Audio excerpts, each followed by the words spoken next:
All right. If you're like me, you've been trying to figure out what happened in Boston last weekend. Let's start with the headlines. This one from WCVB: cruiser torched as part of staged attacks on mass police officers, officials say. Two men were in court after a staged attack in Boston South End left a marked police cruiser destroyed by fire. Big stuff here. Officers responded at 2:12 a.m. Sunday, so that's late Saturday, early Sunday morning, to Mass Ave and Tremont Street. They encountered a crowd of more than 100 people with several vehicles blocking the intersection. Objects, including fireworks, cones, and poles, were thrown at marked cruisers, according to the department. One cruiser filled with smoke and caught fire after being repeatedly struck with the fireworks. Now, listen, I'm not making light of this stuff.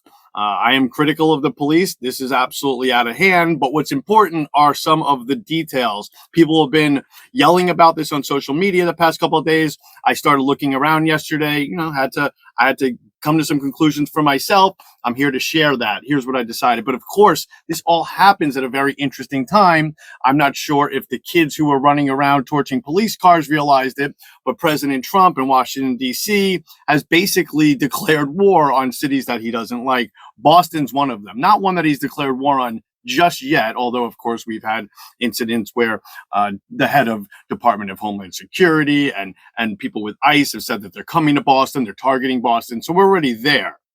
But the way that Trump is going after Chicago, Portland, basically cities where he doesn't like the administration, states where the majority of people did not vote for him. So needless to say, Boston is vulnerable. So if you're like me and you're in the Boston area and you saw these headlines the other night, woke up on Sunday morning, oh my God, you're thinking, what the heck is going on there? What happened?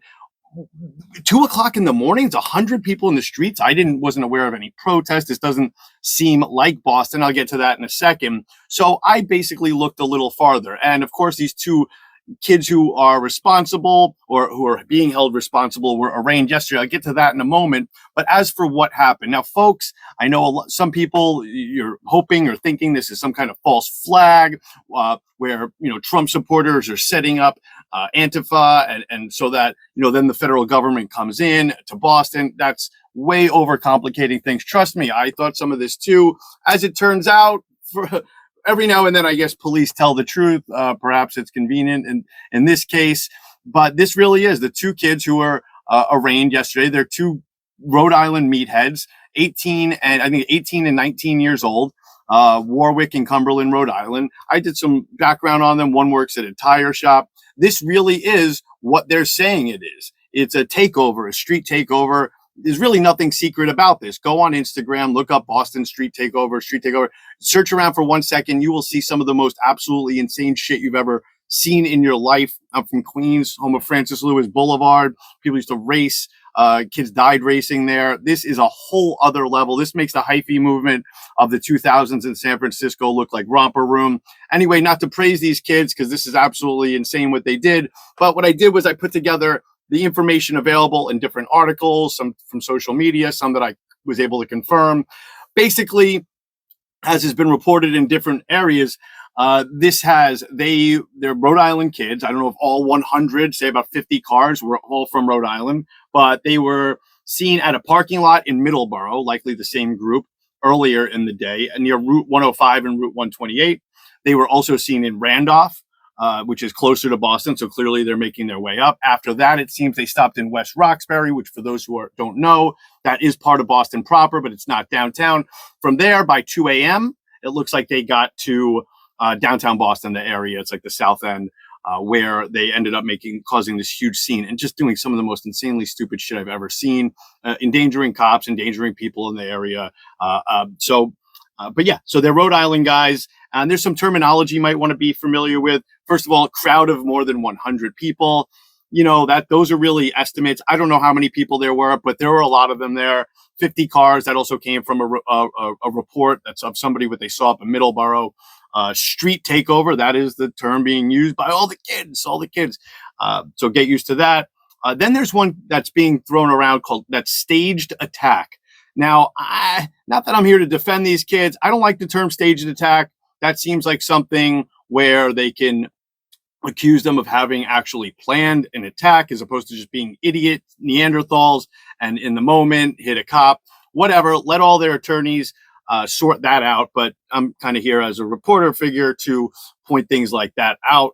So, looked up, it's just, this is what it is. So this is not some grand conspiracy. This is not, I don't think these people are political at all. I looked around, but they're car club kids. That's what we're dealing with. This is, honestly, as we saw at the arraignment, the two stupidest people out of Rhode Island since Dumb and Dumber, coming up to Boston with a bunch of their idiot friends and causing an absolute scene, having no idea of the potential consequences, I assume. And the other thing is, if you're in the Boston area, if you're familiar with Greater Boston and you saw this story, like me, you probably said, 2 a.m. Who the hell is in Boston at 2 a.m.? That's why it was so crazy. That's why it seemed, I'm not the type to jump to conclusions, but who the hell is out? I didn't know what was going on. And the other thing is, Boston doesn't riot.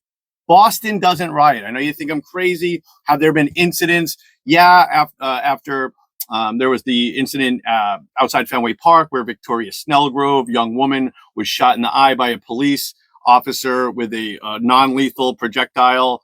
That was during after a Red Sox playoff game. She died. And, of course, there was some crowd activity, hardly a riot. There's nothing you'll call the Boston riot. To find a Boston riot, you actually have to go way back to, I think it's the 70s, maybe the early 80s, when alcohol was legalized when they switched the drinking age from 18 to 21, the students at Northeastern University in Boston rioted. My point, all the things I'm just naming, the Red Sox thing, that was college students, the college students, again, from out of town back in the day. And once again, these are Rhode Island kids from out of town coming up here. Now, does the Trump administration, does anyone in D.C. know the difference between Rhode Island and Massachusetts? Do they give a shit? Is this already being labeled as some, Antifa, whatever, all over conservative social media?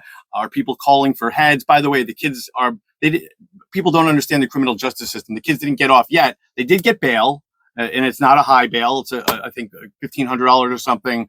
And yeah, I think this is this is egregious stuff, but don't judge what the punishment's going to be before it gets handed down. That's kind of silly. But I understand why people could be upset. But most important here, these are white kids from out of town.